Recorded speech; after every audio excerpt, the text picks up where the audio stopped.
So it is now the 11th of January, and these are finally kind of dry. I think most of these are pretty hard to the touch now. Yeah, they took a while to get like this. So they are in this little plastic tin that I actually got from some sample size paints that I got off of AliExpress. But I ripped all of those out, I rehoused them, and I kidnapped their little plastic case because I thought it was cute and it's exactly the right size. So I'm going to be using these little mounting square thingies to stick them in here so they're more organized. Oh, there's still some sticky in the case. That's why they're not moving. And then we're gonna go through and swatch them on here. And we're gonna see what happens. I have high hopes. I've already done like a rough swatch, which you saw earlier, but this is gonna be more, it's gonna test the transparency, and I'm probably gonna start like the bolder, darker color this way and then dilute going that way, I think. So you can still read the names. Yeah, that sounds right. Okay. Sorry, it's been obviously a hot second since I have messed with any of this because it's taken so long. And we gotta do these. I'll try to keep them in an order because I had them how I wanted them. And I'll let you guys know when I get them settled in what order they're in, because it's harder to tell with like 2 or 3 of these really dark ones and then the 2 blues look the same, but they're not in the same order that's on the swatch sheet. I had wanted to do the swatch sheet to match them, but then I moved them around after I wrote that up because I'm a genius. It's fine. All right. And then, throw that anywhere. I do have 2 empty pans. And I'll talk to you guys more about that later when we're done with all of this, but I do have a couple more colors I want to order that I didn't think I was going to want to order, but I changed my mind. So let's get into this. But it'll have 2 sticky sides, and then we're going to have one that we stick directly to the thing, and the other one we don't take off. Okay, so it's just sticky on both sides. So you want to keep one side on until you are ready to permanently place it. All right. So the reason I'm using these is because I wanted to put it in this wood box. I've recently decided, I guess I can show you guys that. Because this box is quite a bit bigger than the paints, I decided to let it also hold other things. So then this little box that they fit in perfectly will fit in here just fine. These are my tiny baby Holbeins, little babies. But then like my itty bitty paints, my fancy paints, and then my nice ceramic little dude, and I can finagle some brushes in here if I work at it. Or I really need to get like a tiny little pencil case, like the hard cases or something for the brushes. I think I've seen some where they like have little grippies that hold the pencils in place. I need something like that. Or I could do, so my thought just now was that I could do like I've done with my little makeup box. I went to the dollar store and got little grippy things that you like stick to the wall, and I stuck them and then put brushes in them because I have double-ended brushes for my makeup. And so I just leave the lid open with the thing, and then I don't have to worry about storing them. Because I could do that up here with paintbrushes. This big one won't fit, but more standard sized ones would probably fit. Okay, well, sort of. But I could put like a couple of brushes in here like this with a little holder so that I could always have brushes with me. I had wanted this to be a mixing palette, but I don't know how to finish it off so that I can use it. But I'll probably just hold off on doing anything to the lid until I have more of an idea of what I'm doing. Because I think this would still be valuable as a mixing palette, because this will get me like deeper wells so I can have a lot of one color. Like when I do skin tones, I use this pretty heavily, but I could use this surface for all of the little bits and pieces of colors, or if I'm trying to blend colors to do an ombre or something. Anyway, I'm over explaining things. The point being, all of this is just going to be a house for all of my stuff, and maybe further down the road, if I get a lot of these paints, I'll swap it out and turn this into just a palette, or maybe I can find a better box that's more fun and more accurate to the size. But I'm not upset about this, because now all my cool paints can live in the same place, and that's pretty helpful. It's also just pretty. So anyway, but I got these because most people get like metal palettes and then they put magnets in it, which is super awesome, but it's not metal, and this is also not metal. So, okay, do I want this facing me or the other way? I just want all my skin tone colors and all my fun colors and mixing colors in the right place.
Pink on this side, blue here.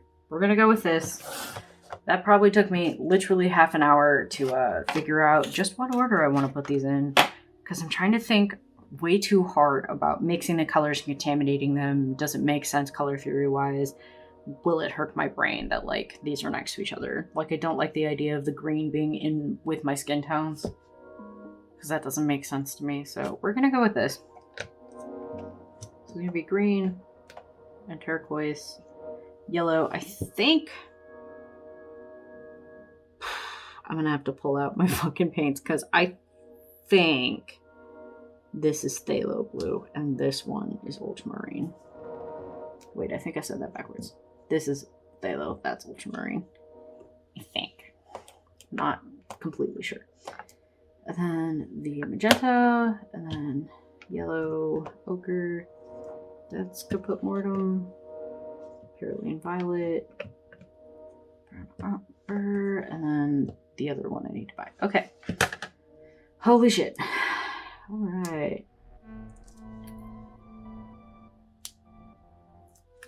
Oh, don't stick it. Okay. Put this in way over there.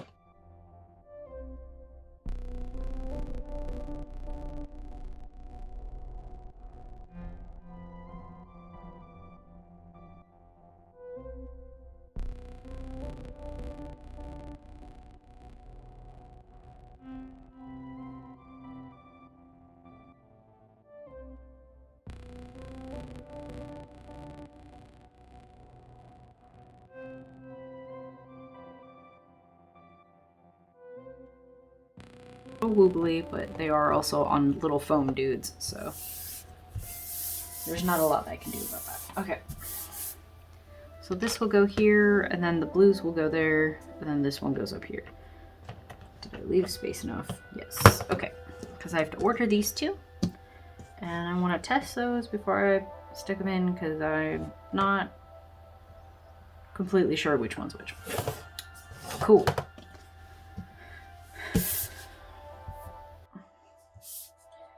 And I think my plan was to put darker on the outsides and then fade it in this way so that the words are legible.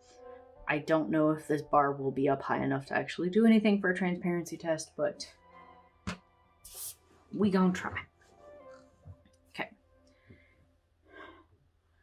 Oh shit, I don't know which one's which. I don't know where to put them. That's gonna be exciting. Okay.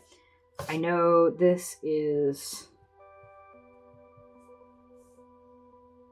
That's going to be the burnt umber.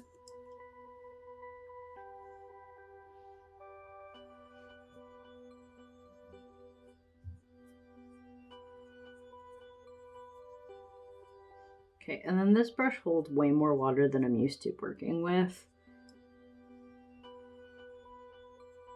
So...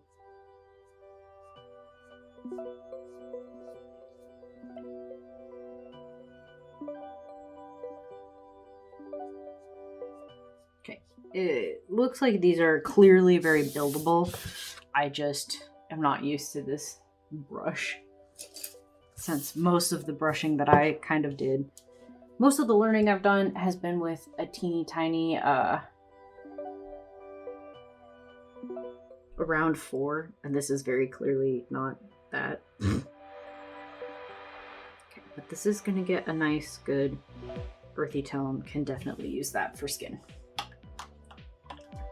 And it's actually probably better, at least for me, to swatch the ones that I know I'm going to use like super diluted and super transparent, to swatch them super diluted and transparent, because seeing how dark this color can get is not going to be especially helpful for me, purely because I'm going to be using it more in these tones.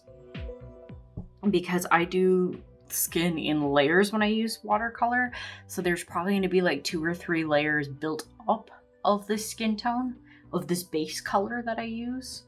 If I'm going to use it straight from the pan, that is, it's going to be really pale like that anyway. So that's a better indicator to me of what that's actually going to look like when I try to use it. If that makes any sense. Okay, so that is that, and then I put, I think this is the Indian red.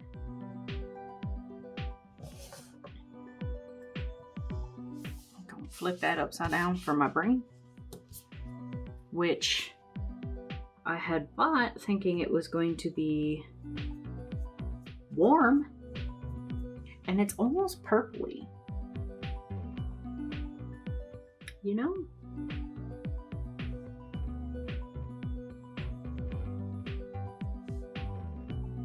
Like, it's pretty, and I'll still definitely get use out of this, but it is not the color I thought it was. So I did a little more research, and that's why I keep talking about these empty pans. I'm making a mess. Trying not to stain my white desk. But, so my plan is to buy, I think I'm gonna go with Venetian red, because that's more of the pigment or the hue that I was looking for. This one's still pretty, and I will definitely get use out of it, especially on darker skin tones. But the Venetian red is kind of my go-to type of color when mixing skin tones. And I'm kind of bummed that this isn't the one that I thought it was. Mostly because if I'd have realized, I would have bought them both. And then I wouldn't have had to pay for shipping twice. These are reactivating faster than I'm used to. Which, I mean, duh, but still. Ah, that one's more opaque. Yeah.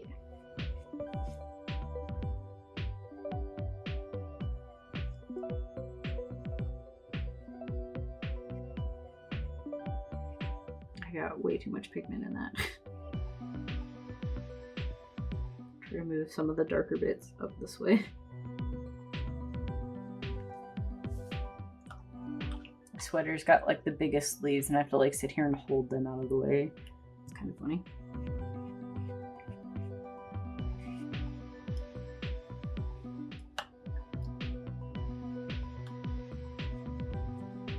Okay, and Perylene Violet, which is this guy.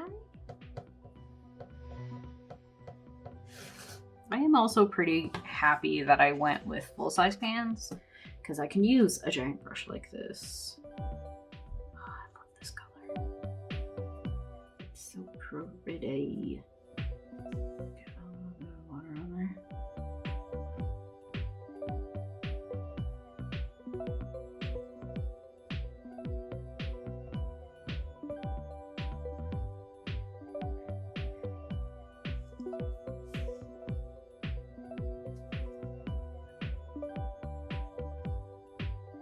And I know this one can get moodier than it's showing up here. Again, I would be using this as the super diluted color because I tend to use this type of hue to do shadows on skin because there's enough of a moody coolness to it that it really does make it look darker. But I try to lend towards purple because skin is inherently warm. Even if you are a cool tone, like the shadows are probably not going to be solidly blue unless it's like super pale Celtic princess kind of pale. I don't know. It just brings more life to it. And I think at this point it's just kind of my style, which feels weird to say, but it just kind of, it feels more correct if I do it that way for me. It's one of those things where like, I never think about this for anyone else's work, but for mine, I'm like, oh, if it doesn't have this, it's not right. Because I'm weird and probably crazy. Okay, and then we're going to do the lemon yellow, which did get a tiny bit contaminated because I would poke at these to see if they were dry. And sometimes it got on my fingers. I tried to be careful, but I messed up. Boy, that's bright. Especially compared to these muted neutrals. Well, I guess some of them are muted, next to the yellow ochre specifically.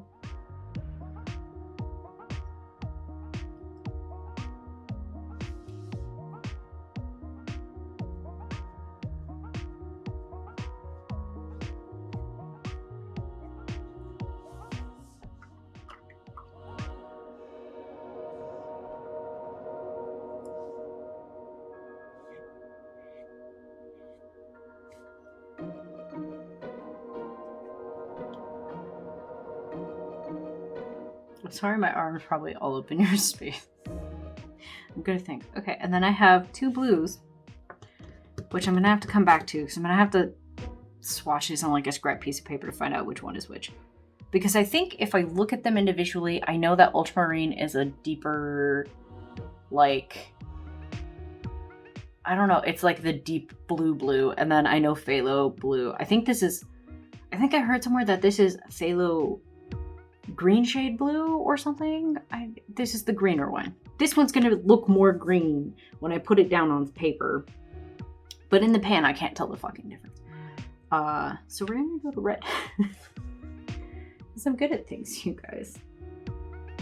But I also know me, and if I did it the wrong way, I'm just gonna be real salty about it. And I don't want to feel salty about these paints. These paints are a luxury that I am lucky enough to have, and I'm super excited to play with and hopefully make some good stuff. Holy cannoli, that red, you guys. That was the wrong jar. Shit. Oh yeah, look at that. Oh, fuck yeah. Oh yeah, paint porn. Yeah. Oh, jeez. That's so pretty. But I'm okay letting that kind of... I don't know if that's granulation technically. I don't know. I'm gonna let it just kind of do what it wants.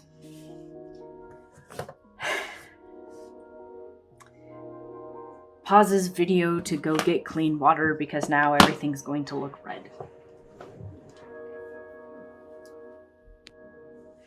comes back with clean water.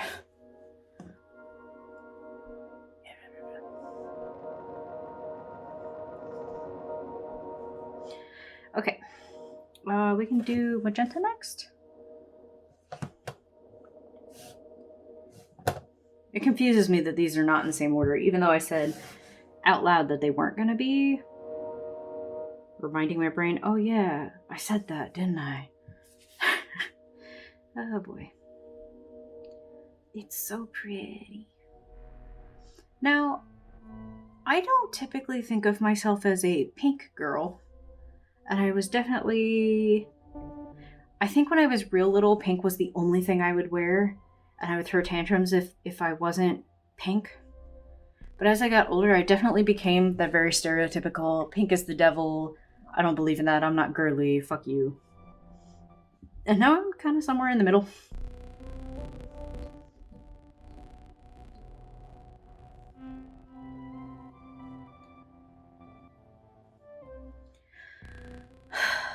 But what I was getting at is just, I'm starting to realize how useful pink can be, in painting, but also like in my wardrobe. But I guess I lean very heavily pastel, so I pretty much wear black, pastel, and jewel tones, and that's it. You will never catch me wearing that shade of pink unless it's like in my makeup, and even then, questionable. But I do love painting with it. It makes for some really pretty colors. It contrasts blues really well. You get a nice pop when you put this next to the next color. So, little CMYK treatment. Which, I'm actually really excited to have this color.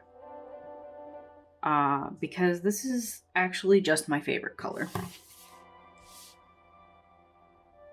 Anything that's kind of in that space between blue and green is my favorite color. So I'm really excited to have a paint that is just that, because this is a difficult color to like mix. Because it's easy to get like deep dark teals with just like blues and greens. But to get like a proper turquoisey color is a challenge.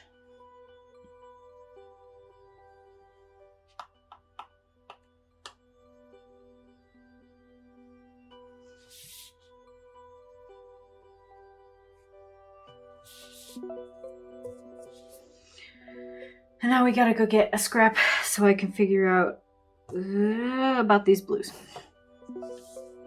I have a hunch, but I do not know for sure. Do I have any scrap paper anymore? Am I willing to? Yeah. Okay, so I actually had bought these on AliExpress. There's a video somewhere on my computer and I can't find it. I think the circles are really fun, but they're not super great quality paper. But if you're just pushing colors around, they're pretty great. I found it really hard to like put an illustration on one of these, but we can use this. I won't cry about it. I won't mourn its loss. Okay. Okay, blue number one. I think this is Phthalo Blue. This looks more green leaning. Yeah.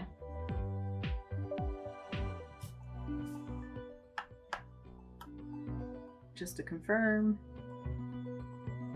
So then this should be like a deep oceany ultramarine. Yes. Okay. Okay, see, when I see these, I know this is ultramarine. I know that's phthalo. This is definitely going to mix better greens because it's already closer to green than it is to purple. This is much closer to purple than it is to green. So you're working around the circle to get there, but I can never remember which one of these is supposedly warm and which one is supposedly cool, because my brain thinks this is warm because it looks more like green, which is closer to yellow. And this looks more purple, and like on a color on a scientific color spectrum, this would be cooler because it's closer to purple in this way. This one is closer to green that way. But because in color theory with painting, it's a circle and not a line. So this is warm and that is cool. And that hurts my brain. I don't understand it. I just do what I'm told and I mix them with the proper thing. So this one, Ultramarine. This one, Phthalo. We're going to swatch Ultramarine because it's already on my brush a little bit. And then I guess we could put it in here. Okay. So this is going to mix purples. So I wanted him up here. Ooh. No, I wanted him here because these will be, yeah. And I'm going to put Phthalo up here because these will mix green. Yeah. No. No. Yeah. I'm like a Pokemon, but my name is No. The Midwestern Pokemon. That's not where you go. Okay, and then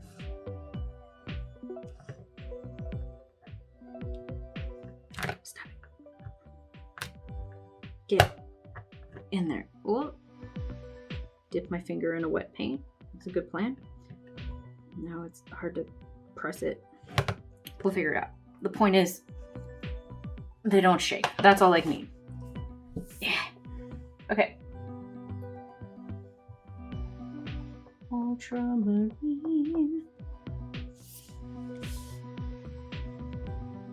Ooh, the paper. Oh, so pretty.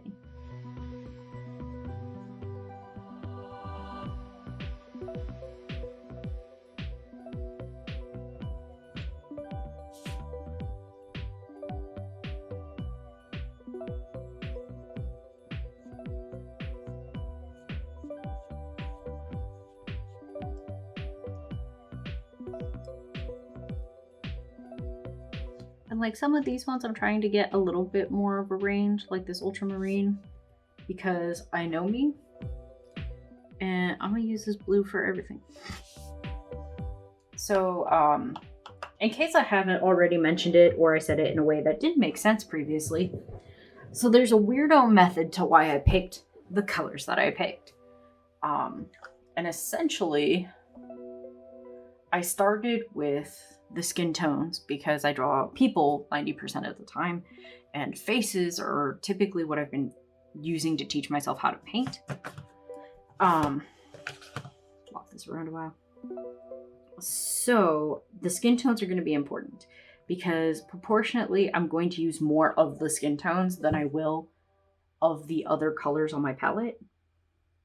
That was way more water than I wanted to pick up. Hell. Okay. Oh god, that's so pretty. Oh, I love these kind of blues. I did get way too much water in that pan though. Gonna sweep this back up there. I'm just gonna drop deeper pigments. Sorry, gotta concentrate. I messed up. Gotta think real hard about it. Okay, that should do something. Anyway, so because of how I paint, I know I'm going to use proportionately more of the skin tones. So I wanted to make sure that I had the specific colors that I typically use for skin tones before I messed about with fun, pretty colors. I did also... ugly paper. I did also go out of my way to buy 50 milliliter containers, tubes of these guys, because again, I'm going to use them more. I may be using them more diluted, but I'm going to use them more frequently in every painting.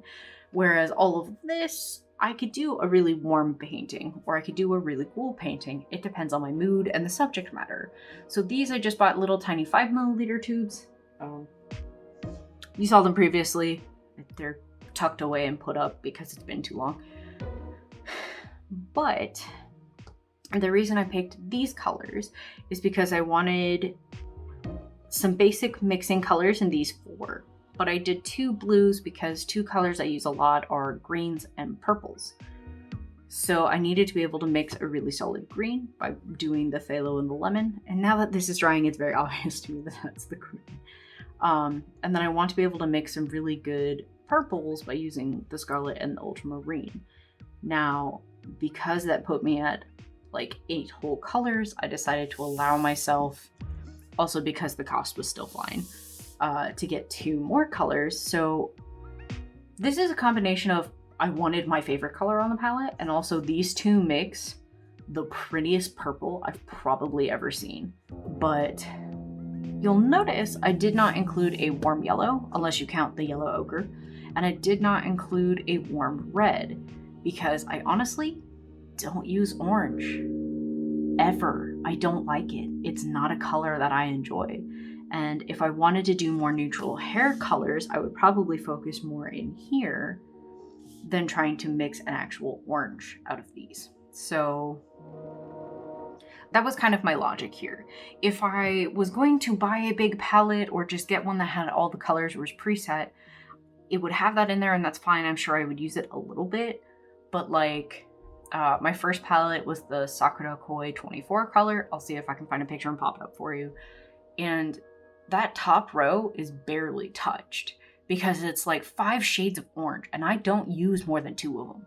I use the really peachy color that's supposed to be like a cheater skin tone because it's a cute peach color. And then and then like the lemon yellow for mixing greens. And that's it. I don't use warm colors other than like yellow is good for mixing. It's a nice pop because I use so many cool colors. The yellow does a good job of like popping off the page, but this is where it's at for me. This blue, the green through purple is where I want to be. So this is, I guess, a case of, I think this is a good example of how you watch all these videos on YouTube and they're all like, well, I can't tell you what the best palette is because it's going to be completely up to you. And like, that would be my 2 cents on that conversation, is that if you're going to buy a pre-made set just because you want all of the colors, that's totally fine. It's a little more challenging to buy them individually like this if you don't know what you already paint with. But if you are, I'm going to do a little bit more of a darker piece up top just so I can see. But like if you are trying to do like what I've done here and just like upgrade to nicer paints, like maybe you have Paul Rubens or something, which the ones I have work, I think that's what they are. They work okay, but I think I also have like really non-standard colors, so they're questionable. It's a questionable choice. That's fine. Anyway, like if you're trying to move up from a student grade to a more artist grade, not that I'm a professional, but my 2 cents would be, don't waste your extra money buying colors you don't use. You don't need to have the like 200 set from Sennelier that costs like $500. You don't need that. You can get like 6 to 12 colors and just get the ones you know you use. Like I know, I'll do another video where I compare them when I've used these a little more, but I know that I will use these for, and I will use them heavily because I have the Primo marketing set, I have the complexion set, and then I also have the Odyssey set, which I don't see enough people talk about because it has more of these moody colors like these 2. It's actually where I got most of my skin tones that I've ever painted with because it had something that could be used as a dupe for Perylene Violet. It has something like an Indian red, and it has like a Venetian red. And those 3 are so good for skin tones, and I never would have guessed it if I didn't have those paints to play with. So I went out of my way to find something that looked similar, and here we are. But I think it's better for my wallet, and also like I won't have to fight my paints. You know, like I won't have to be fighting my paints in color theory to get it to look the way I want, because they will be similar to the, see, that's pretty with the second coat. Sorry. But they'll be closer to what I'm already familiar with. And I'm totally all about, like, if you've been around for any amount of time, I'm all about trying new shit. But like, sometimes you don't need your shit to challenge you. Sometimes it's just okay to like find a comfort zone, get good at one thing. You don't have to always be trying things. I enjoy trying new things. It's like a hobby for me. But sometimes it's nice to just, it's like comforting. Like you go home, you just get to play with the things you know you love. And I would say in terms of upgrading your paints, like don't fight that. Get the colors you know you want to use. Because then you'll have something you know you will play with. So like, I spent a lot of money on these paints. Not a lot compared to what you could have spent if you bought like a bigger set. But I think this is 10 colors and it was like $80, $70 or $80 to buy these. Granted, shipping was only $1. I think that was some kind of holiday sale or Black Friday thing they were doing when I ordered these. But you can definitely, like, paints get real expensive real fast. So absolutely do yourself a favor, figure out, again, my 2 cents, like figure out what colors you actively like to use, which ones are going to be more use to you. Like, I think the thing that made me realize I was gonna have to figure that out, I watch In Liquid Color a lot. I love the research she's done. She knows an awful lot about all the pigments and everything, and she's just a sweetheart and I love her. But if you've ever watched their channel, there's no secret that Denise has a specialty. I'm sure she's amazing at everything. I did see her paint a human once, and it was really amazing, but like, she makes animals come to life. And she's always talking about how when she's looking in a palette, she wants these neutral tones. She wants this. She doesn't want any of this. And it's not because these are bad colors, they just don't help her. A Quinaquidome Magenta is not gonna help her paint a bear. Like, there's no pink. It's not gonna help. So in the same way, I have the opposite where I paint people. I'm painting clothes, I'm painting hair, I'm painting like human eyes and human skin. So I need a mix of like muted kind of neutrally things and bright bold things because I do more pastel and I do more bright bold in your face colors. So I had to think about that when I was doing research into what pigments I wanted to use. Which is kind of where this 2 cents comes from, because I am definitely saving money by buying the 12, how many is 10? It's going to be 12 when I buy the next 2.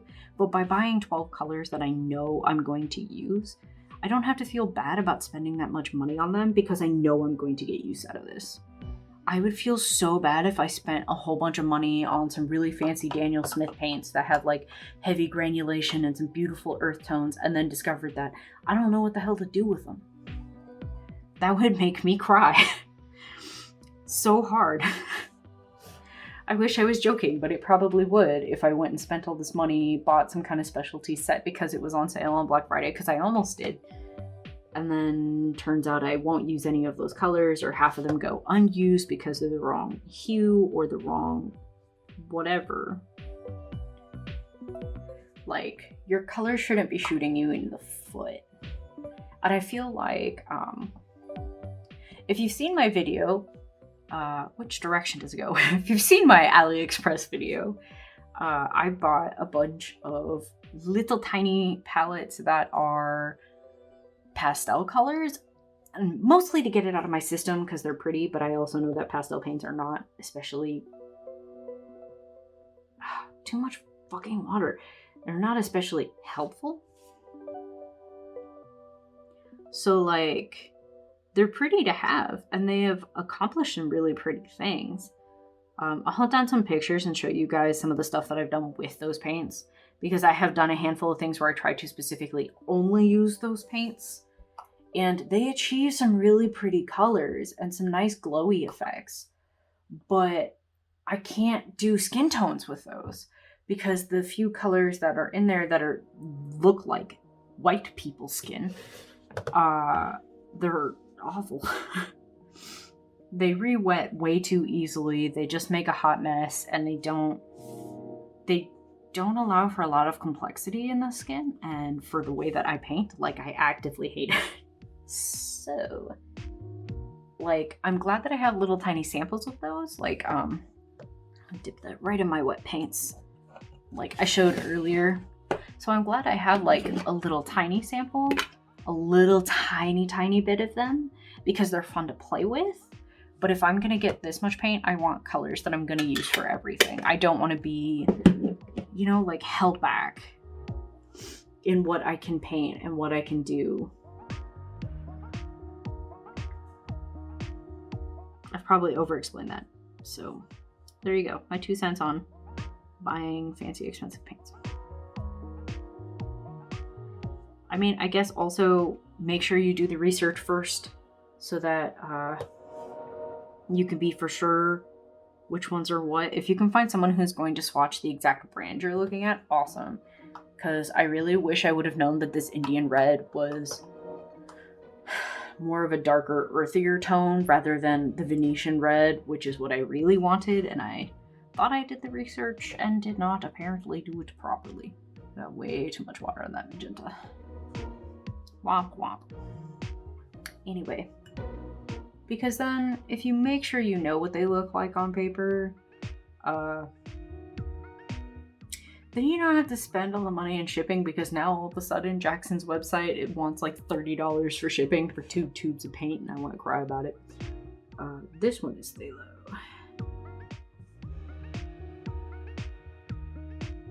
God, that's pretty. Phthalo Blue reminds me of like a Prussian blue?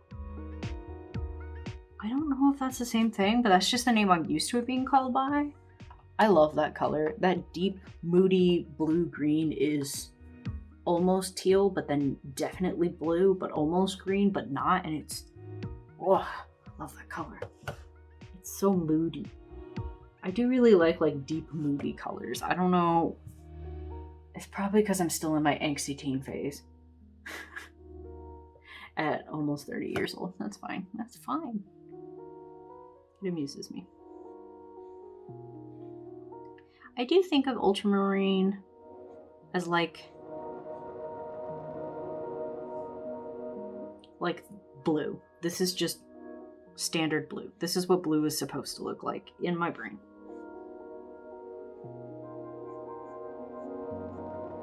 Where it gets really dark.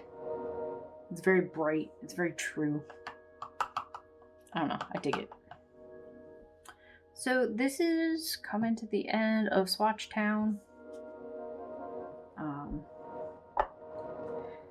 Just gonna mess about with this magenta since I fucked that up.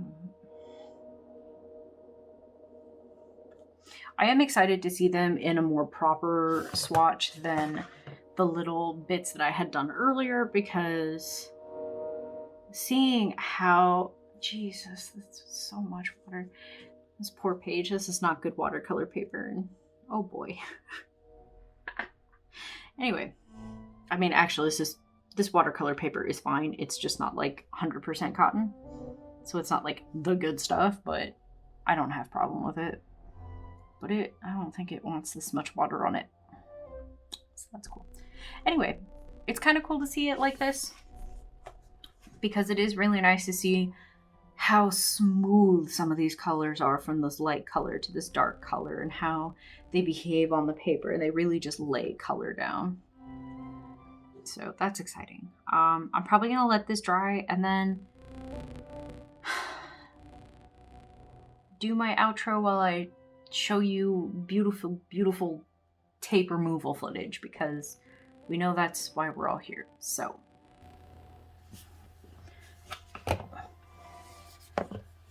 okay, so before I get into the paint peely, I realized I didn't really tell you what colors I'm getting.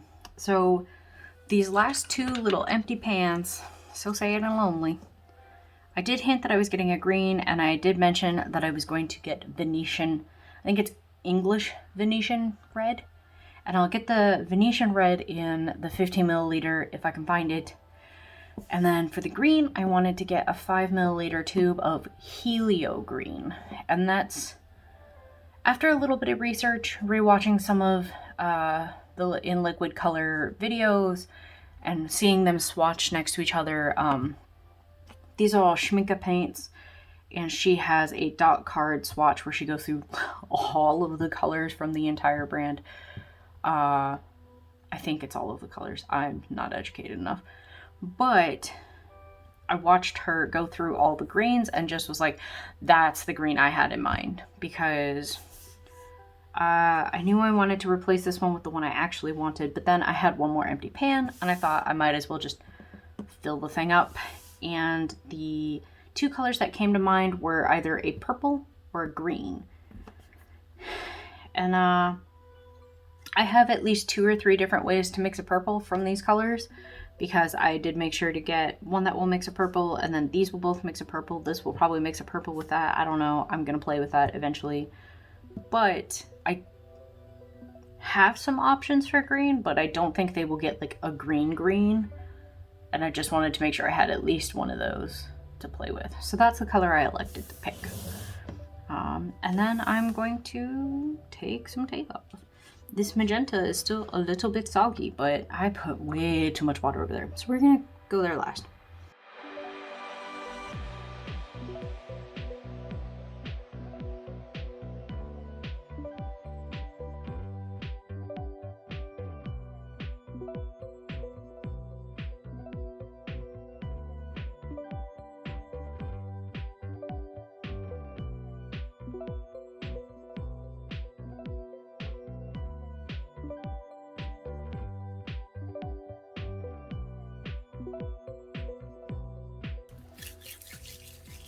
And there you have it. Those are my Schmincke paints that are my first set of professional grade watercolor paints, and I am so excited to have them. I hand poured these and let them sit for like 3 or 4 weeks before I was able to get them to really feel substantial in the pan. I'm so excited to play with these.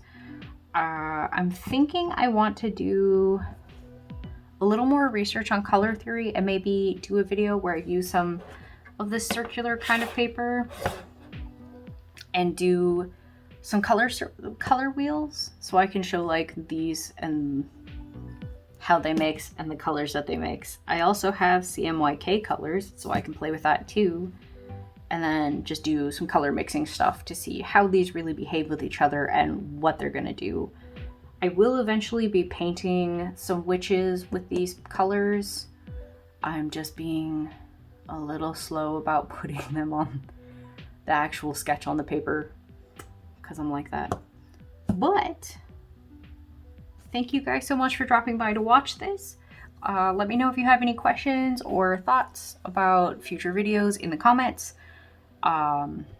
There will be a master link in the description that has all of my social media and all the ways that you can find me, and the link to my Ko-fi page where you can help support me in buying more art supplies and stuff to show you guys what I'm up to. Thank you again, and I'll see you in the next video.